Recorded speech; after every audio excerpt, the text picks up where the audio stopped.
This episode of 3LW TV is brought to you by Glow TV, the nation's first urban LGBT television network. Hey, this is Baron, and you're watching 3LW TV.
Welcome to 3LW TV. I'm Lionel Williams, hanging out in New York City. My special guest today is independent recording artist Baron. Hey. Welcome to 3LW TV. Hey, 3LW. Now, many of you may know Baron's music. You definitely probably heard his single Celebrity as the opening titles to the web series Drama Queens. So, first of all, I was shocked when the first time that I heard that. So how did that even come about? Basically, Dave, the director and also one of the stars, had asked me. He said, I want to know if he sent me emails. I want to know if I can use Celebrity. And I was like hell yeah, because I caught the first series and I loved the first series. So I was like, yes, whatever. But you need me to sign. So how would you describe your musical style? It's funny because I'm still evolving, but I would know what I love. Like I love hip hop, I love electronica, and I love rock music. So it's a blending of those three types of music. That's how I would say it. But I also love like indigenous, like African drums and like Caribbean. Like I love that type of music. So I always put that in there somewhere. So who are your musical influences? For performance, it would be Madonna.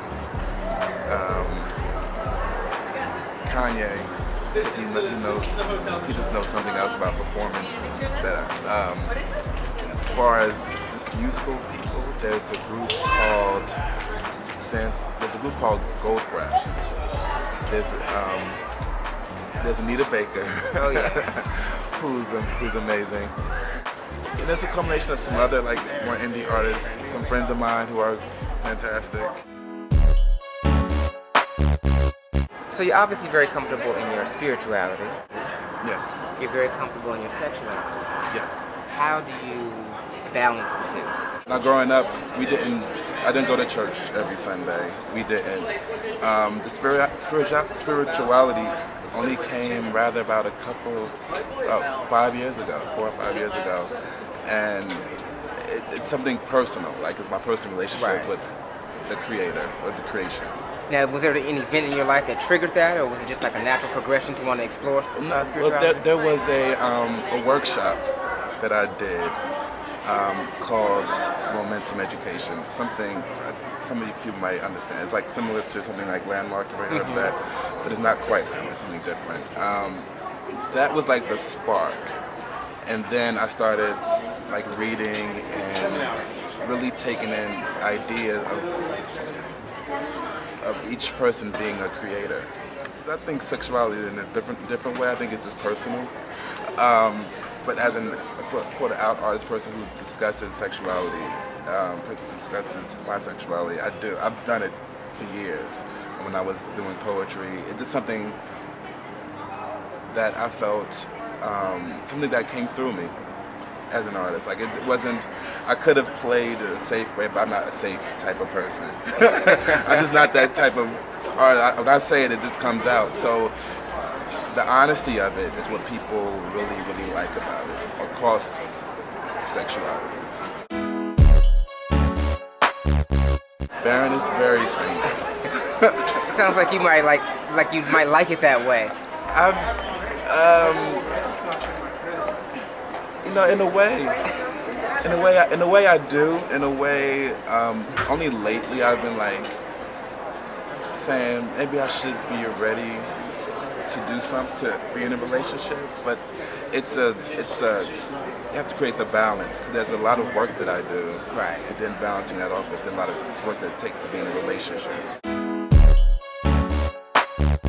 There's a lot of the rise of HIV, herpes, syphilis even seems to be on the rise again in the community. Why do you think we continue to allow this stuff to happen when we know this? It's a dis-ease. Dis-ease. Y'all ready? That's a whole other level.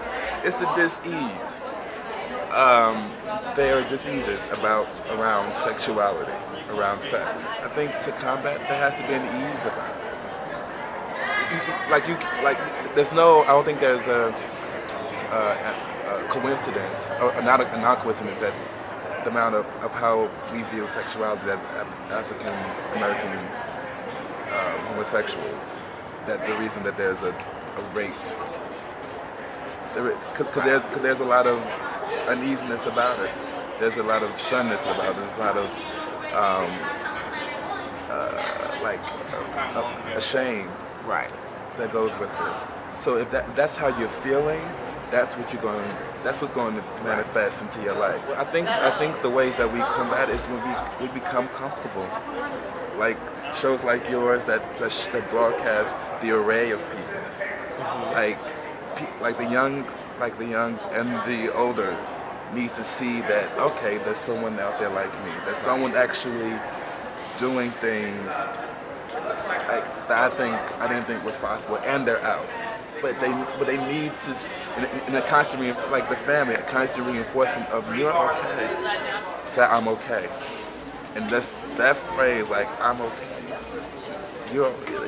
There's nothing. I think once we get past that, then we'll get past the diseases that we have. The stand phenomenon has always been around. It's just kind of, I think it's blown out of proportion, because now there's more ways that you can access an artist. Right. With the blogs, and Twitter especially. Twitter, you can access them more. So it's, Diana Ross wasn't tweeting. You saw her when she was fabulous, right, and then she went back home. Right. You know, it wasn't like, and I think the way the media, the way everyone treats celebrity now, it's a whole different. It is different, because I think back then, in the age of Miss Ross, and even through the 80s and 90s with Madonna, Janet, and Michael, they were still larger than life type stars. Exactly. Whitney Houston, Anita, they were all larger than life. You didn't see them going to eat dinner. You didn't catch them come back from movies. So they weren't like in their mind doing the same things that you can do. Right. Because they were like these larger than life. But now people, I think that probably plays a part of the standism. They are tough. Well, I want to thank you for chilling out with us on 3OWTV today. Thank you. My special guest, Baron. Be sure to check him out. Follow him on Twitter, twitter.com/artistbaron. You can also follow me on Twitter, twitter.com/3OWTV. Thank you for all of your support, your emails, your messages, your responses, your comments to the videos. Always, always stand in your lane.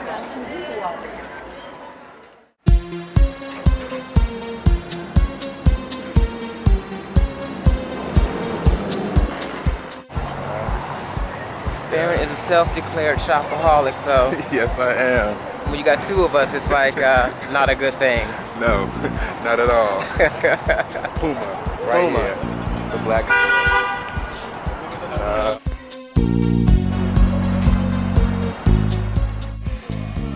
So Baron has talked me into these Puma black shoes that are only sold at the Puma black store. Or in Hong Kong, Tokyo, but so they are hot. They're hot.